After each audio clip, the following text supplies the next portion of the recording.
Micro-entreprise, une machine à fabriquer des pauvres. Par Jean-Philippe Martin, journaliste. Le Monde diplomatique, enquête.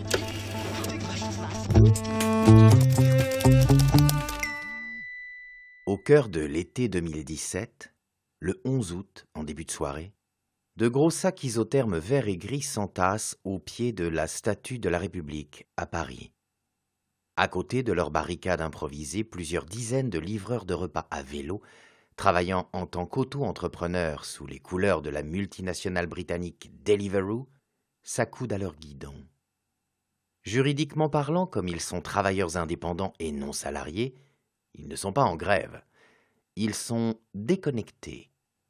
C'est qui les patrons ?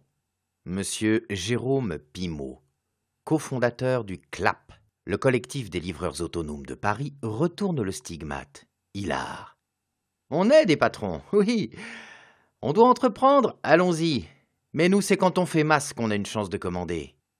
Parti de Bordeaux avant de s'étendre à Nantes, Lyon et Paris, la Fronde a pour carburant la décision unilatérale de Deliveroo d'harmoniser par le bas le système de rémunération de ses partenaires. Dans le lexique maison, on ne parle pas d'employés. Les nouveaux livreurs ne sont pas embauchés, mais participent à des sessions d'embarquement. Ils ne sont pas accueillis par un directeur des ressources humaines ou par des cadres, mais par des pairs qui ont le titre d'ambassadeurs.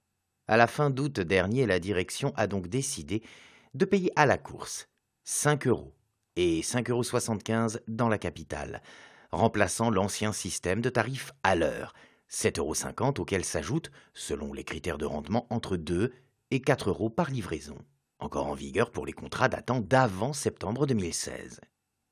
Comme elle l'avait fait un an plus tôt au Royaume-Uni, provoquant là aussi la révolte de ces « bikers », la multinationale n'offre pas en France d'autre choix à ses soutiers que d'accepter le travail à la tâche ou d'aller voir ailleurs, sans autre forme de procès. Jérôme Pimot dénonce « 5,75 € par course, c'est de la provocation. Nous voulons des garanties horaires sur des bases qui sont un peu celles des salariés. 15 € de l'heure et 20 dans les créneaux les plus chargés, entre midi et 14 h et de 19 à 21 h. Rassemblés un peu plus tard devant la terrasse d'un restaurant couru du 10e arrondissement, au nez et à la barbe des hipsters, les coursiers scandent en chœur « On veut pas pédaler sans être payé. Deliveroo, tu vas manger !» Livreur depuis l'année dernière, une dizaine d'heures par semaine et membre du CLAP, Adrien, 23 ans, décrit un modèle social et économique reposant sur l'existence d'une masse de précaires toujours plus nombreux. Inscrits en 2 temps 3 mouvements sur la plateforme, ils sont mis en concurrence sur fond de pénurie de travail. En fait, le système est saturé par ceux qui veulent bosser et se disputent les créneaux. On a un mal fou à en obtenir. Chaque semaine, ils sont disponibles le mercredi à 8 h du matin et 2 minutes plus tard, tout est complet. Payer les coursiers uniquement à la tâche, ça permet à Deliveroo de recruter tant qu'ils veulent, puisqu'un livreur qui attend une commande dans la rue puis au resto ne lui coûte rien du tout. Alors que les silhouettes à 2 roues, ployant sous le poids de leurs sacs, continuent de filer dans les rues adjacentes pendant la manifestation, Harry JMG raconte sa vie de coursier sur sa chaîne YouTube. Au passage, le jeune homme, qui a mis au point une application payante pour garantir les précieux créneaux de travail sur les plateformes de livraison, propose de parrainer de nouveaux forçats du bitume. Il se charge d'ensevelir sous les sarcasmes un mouvement de grève qui va finir par s'étioler fin août. Mais les gars, si maintenant que vous n'êtes plus payés à rien foutre, c'est la souffrance, et que ça vous plaît pas, barrez-vous. Vous êtes auto-entrepreneur, vous avez signé, c'est comme ça. Si je bossais dans une boîte, jamais de la vie je ne ferais une grève si un truc ne me convient pas. Juste, je me casse. Sous couvert d'innovation, et plus chic encore, de disruption, ressurgit à l'horizon le travail indépendant à la tâche, qui date d'avant la construction politique et juridique du salariat. Dans la foulée de la Révolution de février 1848, Adolphe Thiers, montant au front contre les périls de l'association ouvrière et du droit du travail, n'écrivait-il pas « Je désire que l'ouvrier qui n'a que ses bras puisse aussi devenir capitaliste à son tour et s'élever à la fortune. Je ne crois pas qu'il le puisse en se mettant à la place de son maître, en s'associant avec ses camarades pour former avec eux une entreprise collective qui manquera de capital, de direction, de tout ce qui fait réussir. Mais voici, pour l'ouvrier de mérite, un moyen certain d'arriver au résultat proposé, de devenir entrepreneur sans capital et sans l'inconvénient attaché à une entreprise collective. Ce moyen est celui du travail à la tâche, que les nouveaux amis des ouvriers ont aboli. Un texte que ne renierait pas M. Denis Penel, auteur d'un rapport sur le droit du travail dans une société post-salariale, publié par le think tank libertarien Génération Libre. « Et si le futur ressemblait au passé ?» interroge-t-il sans phare ni ironie. Sa référence absolue ? Les contrats de louage d'ouvrages et de services, introduits par le Code civil en 1804, par lesquels les travailleurs à la pièce sont considérés comme entrepreneurs en ce qu'ils font, dans une relation strictement commerciale avec un donneur d'ordre. Une très bonne base pour l'avenir aux yeux de ce directeur général de World Employment Confederation, un nom un brin pompeux pour un lobby des entreprises de travail temporaire qui prédit la fin de la parenthèse du salariat, appelée à disparaître au profit du libertariat. Les régimes d'auto-emploi, self-employment, bâtis sur la commercialisation d'une tâche ou d'une pièce réalisée par un individu, se développent dans toute l'Europe. En 2003, l'ancien directeur du personnel de Volkswagen, Peter Hartz, a inventé le statut Ich AG, littéralement « moi, société anonyme » en Allemagne. L'Italie a, la même année, ajouté au contrat de collaboration coordonnée et continue, qui existe depuis 1973, un autre contrat de travail dit de collaboration de projet, faisant exploser le nombre de travailleurs indépendants passé de 2,3 millions à 3,9 millions en un an. Depuis 2007, l'Espagne dispose de trabajadores autónomos, travailleurs autonomes, avec une inclinaison particulière pour ceux qui sont économiquement dépendants, désignés par l'acronyme TRADE, qui signifie aussi commerce en anglais. En France, la loi de modernisation de l'économie du 4 août 2008 a instauré le régime de l'entrepreneur individuel. Popularisé sous le nom d'auto-entrepreneur, le statut, entré en vigueur le 1er janvier 2009, est présenté comme extrêmement simple. On peut s'inscrire en 3 clics et ouvert à tous les types d'activités, ou presque. La communication gouvernementale est synthétisée dans le slogan « Faites fructifier vos talents », accompagné d'un logo représentant un ballon qui s'envole en souriant. Dans les discours officiels, il s'agit de permettre aux chômeurs de cumuler une activité professionnelle indépendante avec leurs allocations et aux salariés de compléter leurs revenus par le biais d'une autre activité, avec, en prime, une promesse de protection sociale équivalente à celle des salariés. Aux mailles néanmoins plus lâches, car les accidents du travail ou les maladies professionnelles ne sont pas pris en charge. Cela s'accompagne d'une série de facilités comptables et d'incitations fiscales, franchise de la taxe sur la valeur ajoutée, allègement de cotisations sociales et, dans certains cas, acquittement forfaitaire sur la base d'un pourcentage du chiffre d'affaires, exemption de la cotisation foncière lors de la première année d'exercice.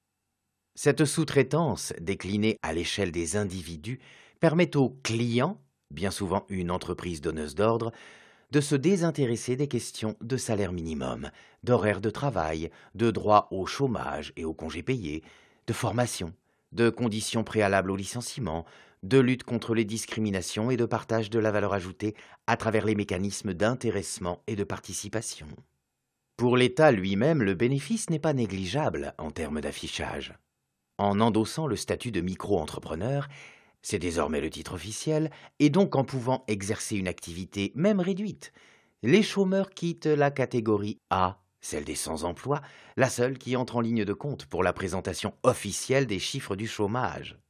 Dans la même veine prestidigitatrice, les administrations soumises à la rigueur budgétaire, voire à l'austérité, peuvent utiliser de faux indépendants en imputant les coûts en dépenses de fonctionnement et non de personnel, comme l'explique la sociologue Sarah Abdelnour.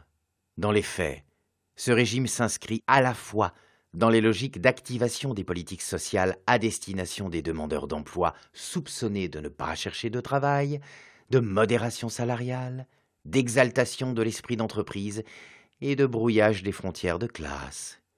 Rien d'étonnant car tous ces concepteurs, sans exception, sont à rechercher dans le cercle le plus libéral de la droite française. Secrétaire d'État chargé des petites et moyennes entreprises et ordonnateur de la réforme au sein du gouvernement Fillon entre 2007 et 2012, M. Hervé Novelli a lâché le morceau dans un livre d'entretien paru aux éditions du Rocher en 2009, L'auto-entrepreneur, les clés du succès. Désormais, pour s'en sortir, les Français ne se tournent plus vers la collectivité, ils se tournent vers eux-mêmes. Quelle plus belle réponse donner à tous ceux qui croient encore que, face à la crise, la seule réponse, c'est l'assistanat. Avant de fanfaronner, cela abolit d'une certaine manière la lutte des classes. Il n'y a plus d'exploiteurs et d'exploités, seulement des entrepreneurs.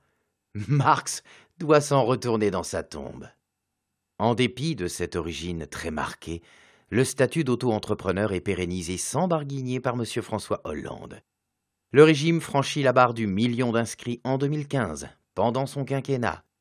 M. Emmanuel Macron entend le renforcer en supprimant les cotisations sociales la première année et en doublant les plafonds annuels de chiffre d'affaires, portés à 170 000 € pour le commerce et à 70 000 € pour les services.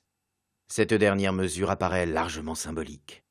Selon les services de Bercy, seuls 5 900 micro-entrepreneurs sont concernés par le relèvement des plafonds, soit 0,55% du total. Derrière la propagande gouvernementale apparaît vite un grossier mirage économique. D'après l'Agence des organismes de sécurité sociale, l'ACOSS, le million d'inscrits de la micro-entreprise réalise un chiffre d'affaires global de 8,75 milliards d'euros. Une somme non négligeable, peut-être, mais à rapprocher du résultat des 2,2 millions d'entreprises de moins de 10 salariés, qui, elles, cumulent 760 milliards d'euros de chiffre d'affaires. Au-delà de ce poids dérisoire dans la création de richesses, l'Institut national de la statistique et des études économiques, l'INSEE, précise que les auto-entrepreneurs économiquement actifs ont retiré en moyenne 410 € mensuels de leur activité en 2013, soit près d'une centaine d'euros de moins que le RSA. Et encore, ce chiffre est-il gonflé par la poignée, 10%, qui est gratifiée de plus de 1 100 € par mois, l'équivalent du SMIC net.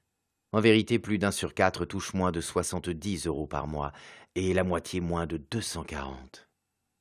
Sarah Abdelnour décrit « Le travail indépendant exclusif se situe essentiellement parmi les travailleurs les moins qualifiés et les moins protégés, tandis que le cumul des revenus est plus important parmi les salariés du privé comme du public.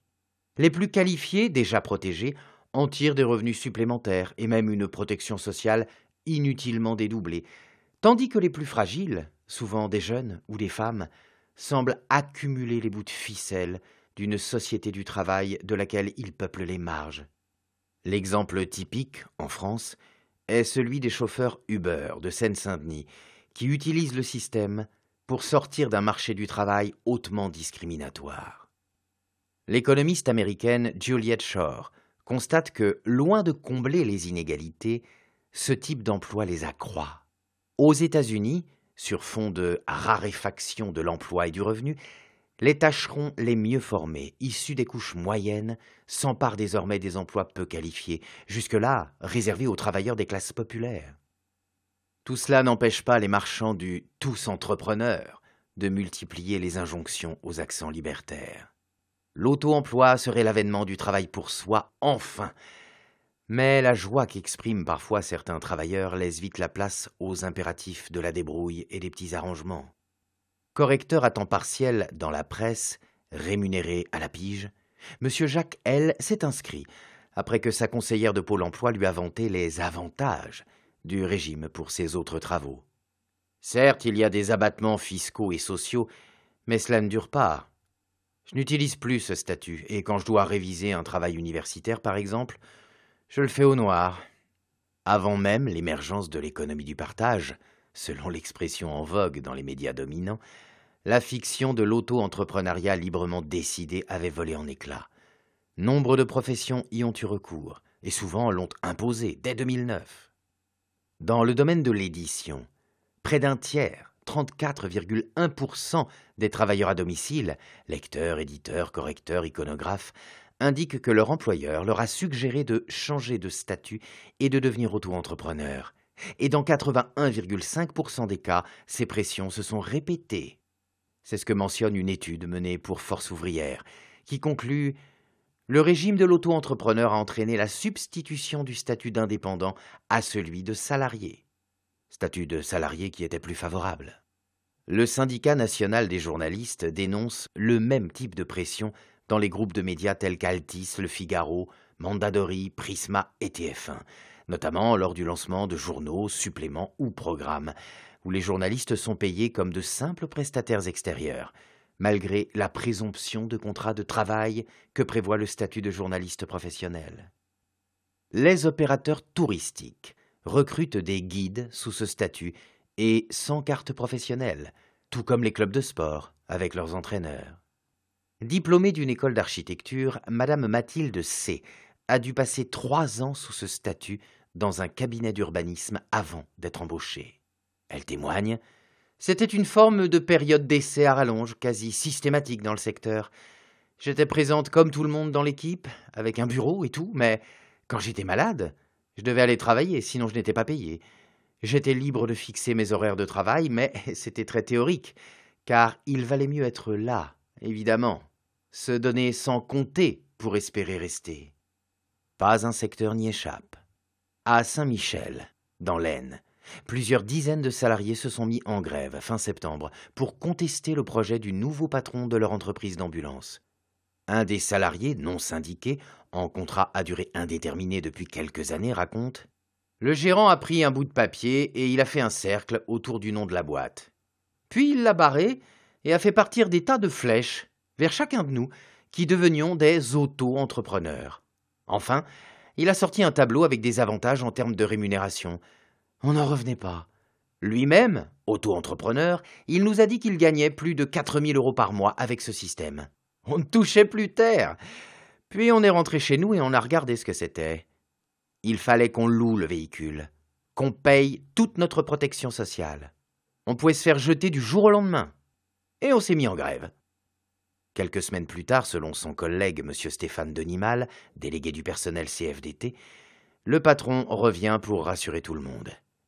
Sans déceler qu'il n'y a guère de différence, le syndicaliste rapporte: il ne parle plus d'auto-entrepreneurs, mais d'indépendants. On se serait mal compris, mais si le chiffre d'affaires ne se redresse pas, il remettra le sujet sur le tapis.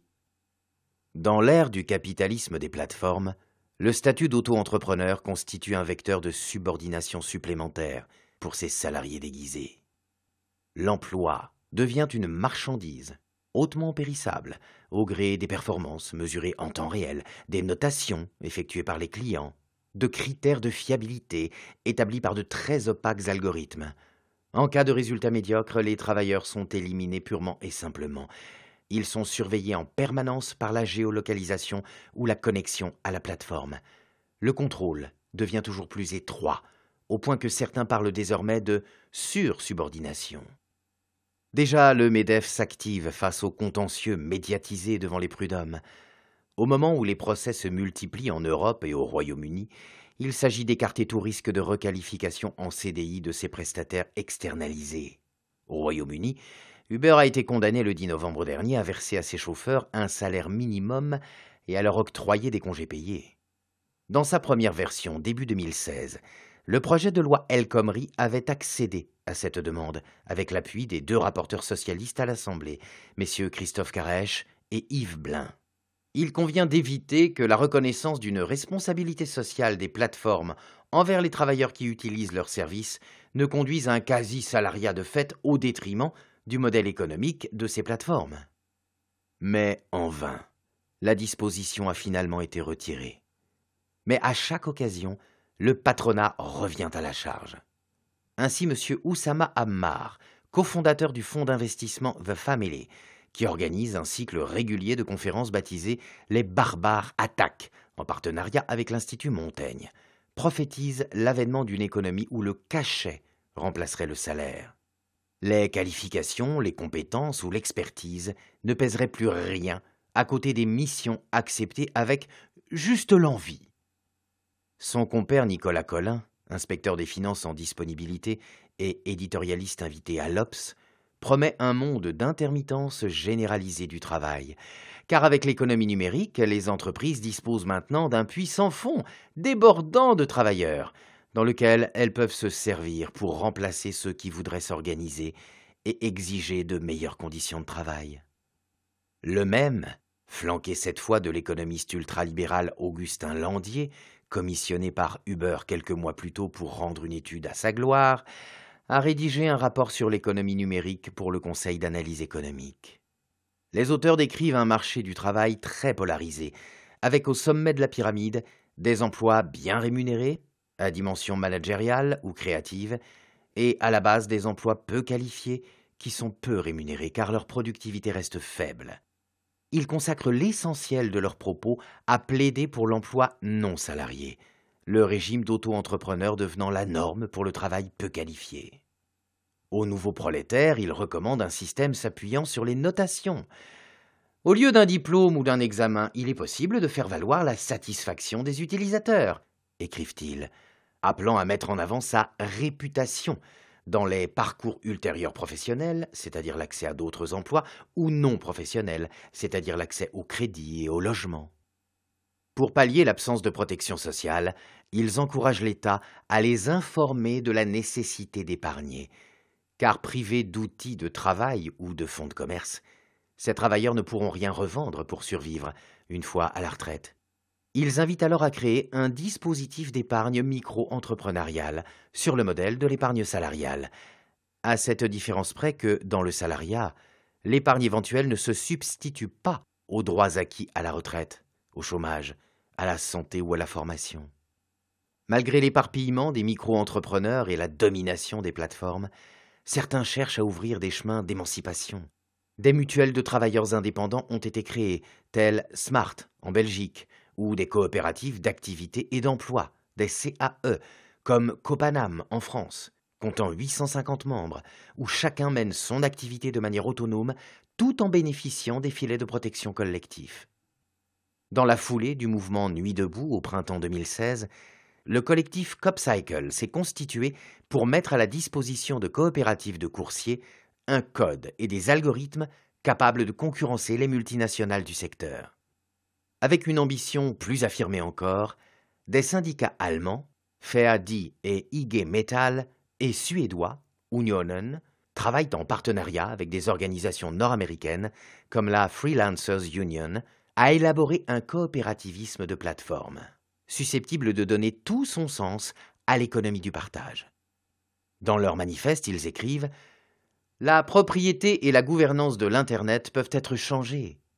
Les expériences déjà à l'œuvre démontrent qu'un écosystème mondial de coopératives et de syndicats peut, en collaboration avec des mouvements tels que ceux du logiciel libre et de l'open source, faire obstacle à la concentration des richesses et à la précarité des travailleurs résultant de l'idéologie du gagnant qui emporte tout prônée par la Silicon Valley.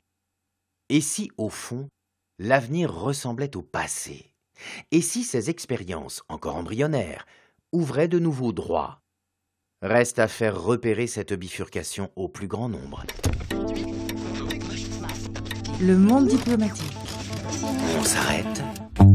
On réfléchit.